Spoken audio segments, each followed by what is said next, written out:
Catherine. You may notice that this is a very short video without any intro again.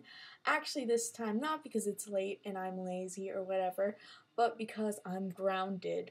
But since I have a commitment to this, and since you guys are my friends, I'm going to bend the rules a little bit and do this video ninja style under the cover of darkness.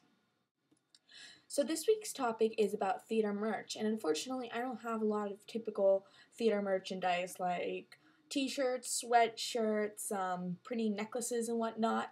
Even though I've been enjoying your guys's very much this past week, my parents just aren't willing to spring for things that they find so trivial, to quote them, unfortunately.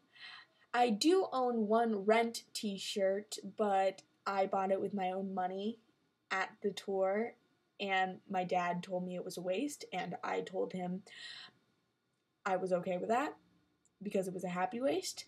But I have other things, and I can't wait to divulge the information about them with you now. Also from the aforementioned tour, I bought this autobiography written by Anthony Rapp, and you may know it was recently turned into a play, and not only is it amazing, but it's autographed, which is pretty awesome. I had a nice little talk with him after the stage door, and he was very sweet to me. And it's a pleasure to read, and if you haven't, I strongly suggest you do so. Even if you're not the biggest Rent fan, it's just very interesting to see what it's like working for theater, not always incredibly steadily, while also dealing with personal issues at home. I also love collecting signed posters and playbills, highlights including my In the Heights signed poster and my Rent signed poster. Allegra, shut up. I'm sorry, my dog is the yapper. Unfortunately, I cannot show either of those to you because they're tacked up on my room. I can, however, show you my next normal framed signed playbill. Oh, look, you can see my video editor in the reflection. Sorry, I hope that's not too distracting.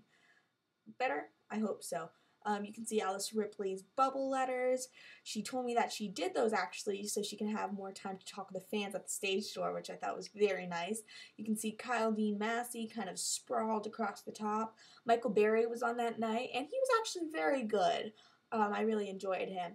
You can see Jen Damiano in purple, kind of. Nope, other side, cameras reflect, science. She actually came out to stage door that night, and I was told by the security guard that she doesn't always do that. You can see Adam Chandler Burrat's. He was very, very sweet to me. His is upside down. And you can see Lewis Hobson's. And it was a great night. And that was definitely the cream on top of the pie. I don't know. Do pies have cream? Pies can have cream. That was the cream of this pie.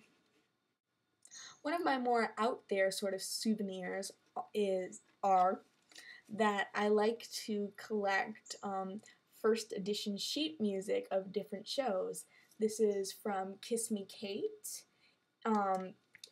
This is Oh What a Beautiful Morning from Oklahoma. And this is Some Enchanted Evening from South Pacific. I really love classic musicals, as I mentioned a few videos back. And these in particular are some of my favorites, and it's so cool to know that I'm sort of hanging on to what is kind of a piece of history, at least in my mind. Since I can't see live theaters as often as I'd like to, one of my favorite pastimes is reading librettos and plays. This has introduced me to some of my absolute favorites, and my librettos include Into the Woods, The Fantastics, August Osage County, which recently my school drama teacher / director performed in professionally, and she was fabulous. So here's to you, Miss Gonzalez. Arthur Miller, Arthur Miller's Death of a Salesman. Funny story, my dad actually went to high school with the daughter of Arthur Miller, and just as a fun blow-off thing in his senior year, he decided to audition for the school play and was actually cast opposite as her in the leads, and they had a kiss scene. And on closing night, my dad met Arthur Miller, who was kind of PO'd at him for sticking his tongue down his daughter's throat. And lastly, Gypsy. If you don't know, yesterday a great man, Arthur Lawrence, died.